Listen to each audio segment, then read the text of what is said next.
धर्मराज युधिष्ठिर ने माता द्रौपदी को अंत समय में दांव पर लगाया जीतने के लिए, परंतु हार हुई।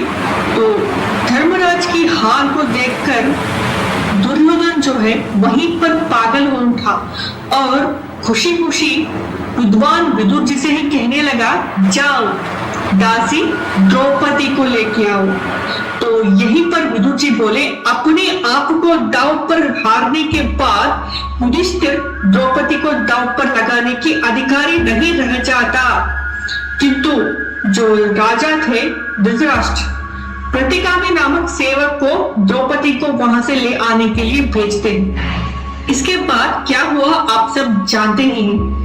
माता द्रौपदी जी का चीरहरण किया गया, परंतु माता द्रौपदी का चीरहरण क्यों किया गया?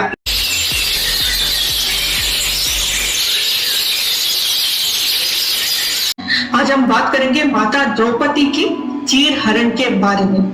क्यों किया गया और इसमें कितना सत्य है, कितना तथ्य है और कितना इसमें असत्य है, चलिए आज हम जानते हैं। माता द्रौपदी पांचाल नरेश द्रुपद की पुत्री। माता द्रौपदी जी के कई नाम थे, जैसे कि कृष्णा, यजसेनी, महाभारती, सैरेंद्री, जो कि अज्ञातवास के समय पर उनका नाम रखा गया था सैरेंद्री। पांचाली अग्निसुता। अग्निसुता इसलिए कहते थे क्योंकि वो अग्नि से जन्म उनका हुआ था। पांचाली यानी पांचाल नरेश की पुत्री पांचाली। द्रौपदी द्रुपद की पुत्री, इस कारण उनका नाम द्रुपद द्रौपदी कहा गया। कृष्णा इसलिए कहते हैं क्योंकि उनका जो रंग था वो काला था, जैसे कि भगवान श्री कृष्ण जी का रंग था उसी तरह का रंग उनका था। परंतु जो उनका रंग काला था ना, वो इस तरह का काला था कि आपको आकर्षित कर देता था। उनका रंग काला था पर उनका जो व्यक्तित्व था और उनका सुंदरता था, इतना आकर्षक उनका सुंदरता था, जैसे कि श्री कृष्ण जी का। जैसे श्री कृष्ण जी सबको मोह लेते थे, वैसे ही माता द्रौपदी जी का भी जो व्यक्तित्व था सबको मन मोह लेने वाला था। इसी कारण तो इनके पीछे बहुत सारे लोग पड़े थे, जैसे कि दुर्योधन, कीचक, ऐसे ऐसे लोग। सिंधु नरेश जयद्रथ, जो कि दुर्योधन की बहन दुशीला का पति था, ये भी माता द्रौपदी को प्राप्त करना चाहता था। ऐसा नहीं है कि माता द्रौपदी सुंदर कन्या थी इसीलिए सब लोग माता द्रौपदी को प्राप्त करना चाहते थे, ऐसा नहीं है। क्योंकि माता द्रौपदी जो है एक शक्तिशाली नारी थी। उदाहरण के साथ मैं आपको बताती हूँ, जैसे कि पांडव बाहर राज्य के बाहर युद्ध करने के लिए जाते थे, तब पूरा राज्य भार जो इंद्रप्रस्थ है माता द्रौपदी अकेली संभालती थी। वो शासन भी करती थी, युद्ध भी करती थी। वो पांडवों का शक्ति थी माता द्रौपदी। जब द्रौपदी जी का चीरहरण का चर्चा होता है तो यह बात कहा जाता है कि माता द्रौपदी जो है दुर्योधन को देखकर उन्होंने हंसी ठिठोली की थी, उन पर हंसा था, उनका मजाक उड़ाया था, ये कहकर कि अंधे का पुत्र अंधा।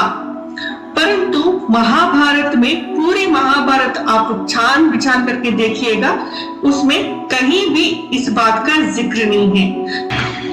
यह विषय सभा पर्व में आता है, जब माता द्रौपदी कहती है अंधे का पुत्र अंधा, पर आप सभा पर्व खोलकर देखिएगा, उसमें कहीं भी माता द्रौपदी दिखती ही नहीं है आपको।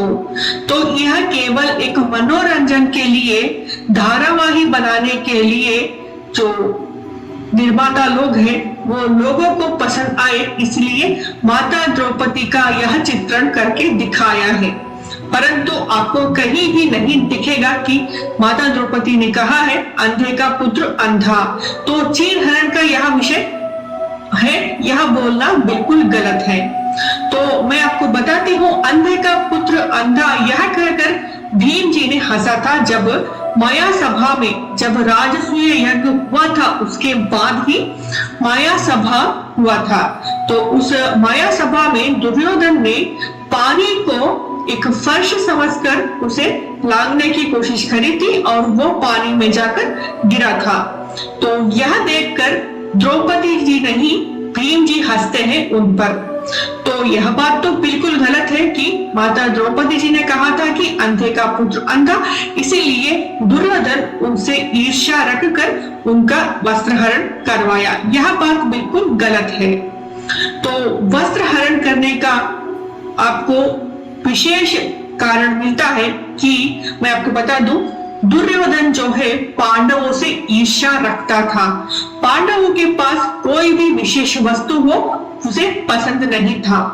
तो पांडवों को इंद्रप्रस्थ मिला और स्वयं माता द्रौपदी जो शक्ति स्वरूपा थी, वो ऐसी एक अनमोल रत्न थी जो पूरे विश्व में, पूरी दुनिया में कहीं भी नहीं मिल सकता।